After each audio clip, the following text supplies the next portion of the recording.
It's not a bird, not a plane, and no, it's not Superman. No aliens.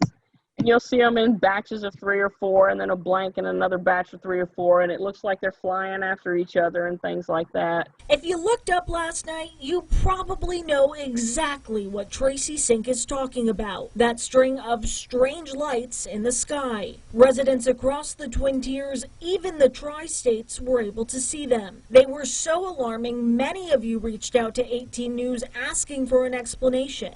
So, what were they? In the simplest terms, they're low-orbiting Starlink satellites from SpaceX. You'll see them for about 4 or 5 days after they initially shoot up the rocket, and when they let the payload, which is what this is, when they let the payload go, now the payload has to do what's called an orbit inject, and each time it does a revolution around Earth, it gets higher and higher until it gets to where it needs to be. Once the satellites get to where they're supposed to be and are stabilized, they'll remain there for people to use them. Satellite phones, TVs, and things like that. Anything that Starlink allows to run across their communications platform. Seeing those satellites last night may have seemed like a once-in-a-lifetime experience, but they're actually pretty common. There's about 8,000 orbiting Earth right now.